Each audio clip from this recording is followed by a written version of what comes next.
Hello guys and welcome back to the Fantasy Football Series. A bit of a weird one this week because it's a midweek review, let's call it, because we're in the middle of the game week, but we've had a weekend of football happen and there's still another weekend of football to go. We've had 5 games played, 5 games that not a lot of people are invested in. It has been Burnley versus Luton, which is a 1-1 draw, Chelsea versus Fulham, which is a 1-0 win to Chelsea, 3-2 in that exciting game for for City against Newcastle. 0-0 Everton Villa today, not many people will be benefiting off that.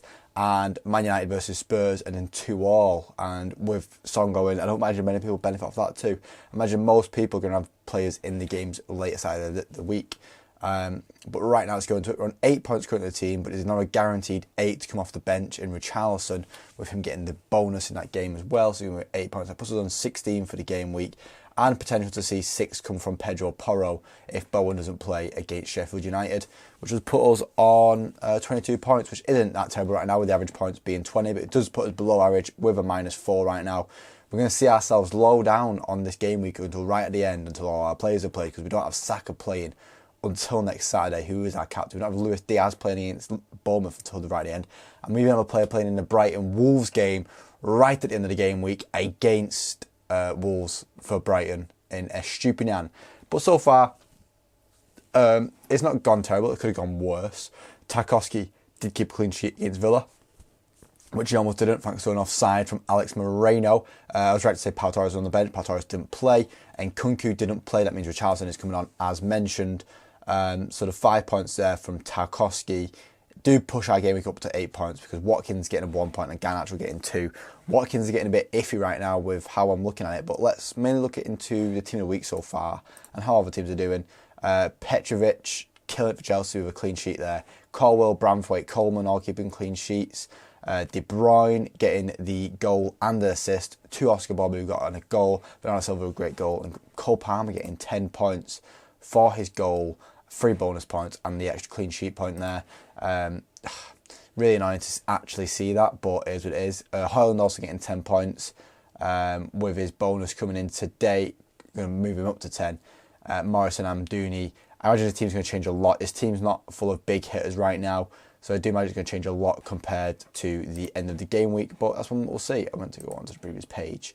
Let's go into individual games and see how everyone did and see what anything that needs to be highlighted. Amdouni and Morris to score, and Doherty getting an assist. Again, you know, we've been getting the points in recently.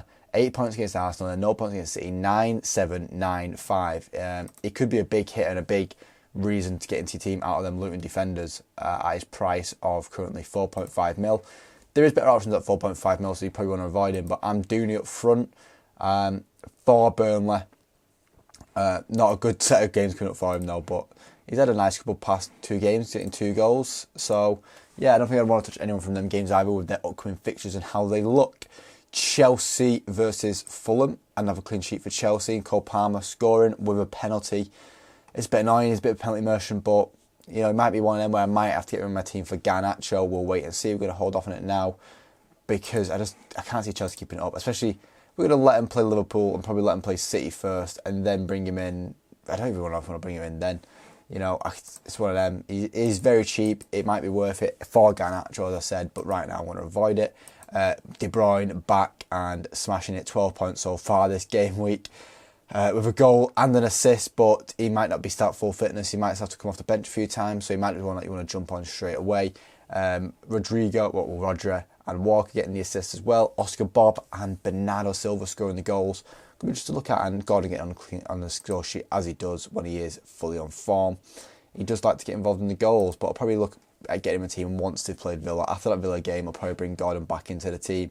There's a lot of players that I'll be wanting to bring in at the end of February, so that might be a wild card game week, but we might try and hold off onto it until game week 30 in between that international break. Probably the best place to use it, but right now we're going to sit back and we'll let decisions come at us. Villa not scoring again. It's getting a bit worrying now.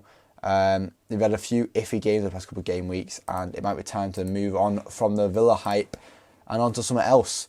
Tarkowski getting a yellow card is a bit annoying for me because he does lose a point for his clean sheet, but Everton keeping a clean sheet is what I've got Tarkowski in for, and he's keeping one against a very good opposition against Aston Villa there, and Watkins I was going to say, but you know, if he's not been on scoring form recently, 2 assists in the game against Burnley, but before that, he's not had a goal since the game against Brentford, which happened quite a while ago, I must say. I can't actually tell you when it happened, I don't have the date on there, but it happened a while ago, is all I'm going to say. And then the final game of this half of the game week, let's call it, was United Spurs. Exciting game to watch. Højlund getting a goal and an assist.